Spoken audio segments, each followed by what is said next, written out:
Je suis toujours touchée de voir comment, au début du mois de janvier, s'ouvre à nous la page blanche d'une année nouvelle. 365 jours se présentent à nous, disponibles, prêts à accueillir ce que nous aurons, l'élan de vivre. Alors, le mois de janvier, c'est le mois des vœux. Au-delà de ceux parfois machinaux que l'on s'adresse mutuellement, j'aime prendre le temps de me poser un moment et de me mettre à l'écoute de mes aspirations les plus profondes. Se présente alors à moi une foule d'idées, de projets, d'élan, d'envies, de rêves et autres aspirations. Ça se bouscule au portillon, ils tentent de passer l'un devant l'autre, me prennent à témoin en râlant. Ouais, ça fait 3 ans que j'essaye de me concrétiser et je n'ai jamais eu l'espace de le faire. Je leur dis alors qu'ils peuvent se calmer car je vais tous les écouter, sans exception. Rassurés, ils prennent alors un ticket dans la file d'attente et s'assoient et attendent leur tour. Je regarde attendri mon peuple intérieur, bouillonnante expression de l'élan du vivant en moi. Puis, je prends le temps de les accueillir avec la plus grande attention. À chacun, je demande, alors, qu'aimerais-tu faire cette année? Si tu pouvais faire ça, qu'est-ce que ça te permettrait de vivre, de goûter? Une fois que je les ai tous écoutés, je remarque que quelles que soient leurs idées, leurs projets, leurs rêves, les qualités qu'ils aimeraient goûter sont toujours les mêmes. Et elles s'expriment dans deux grands axes, la paix et la joie.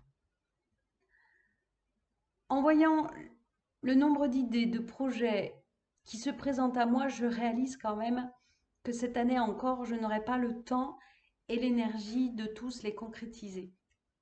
Par contre, je peux, dès cet instant, commencer à goûter les qualités qu'ils recherchent sous les stratégies dont ils sont porteurs. Je plonge alors au cœur de la paix, non pas celle qui s'obtient après avoir fait quelque chose, mais celle qui est en nous, qui est ce que nous sommes, notre nature véritable.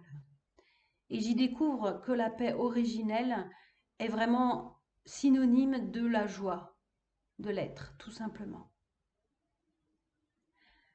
Je demeure là longtemps, savourant la différence entre goûter la paisible joie de l'être et expérimenter cette animation qui crée cette joie de vivre.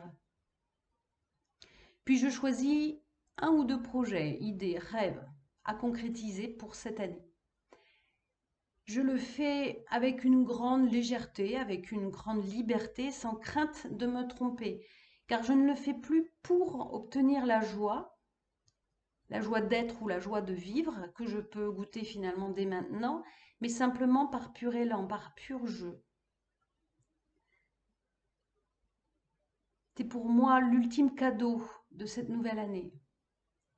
Me permettre, par la pause qu'il m'invite à faire dans mes activités en cours, à vivre la redécouverte que tout ce que je cherche est déjà là et n'attend que mon attention pour se goûter. Alors de tout cœur, je fais le vœu que chacun et chacune d'entre vous prennent le temps d'expérimenter cela en ce début d'année 2022. Je vous embrasse et je vous dis à bientôt.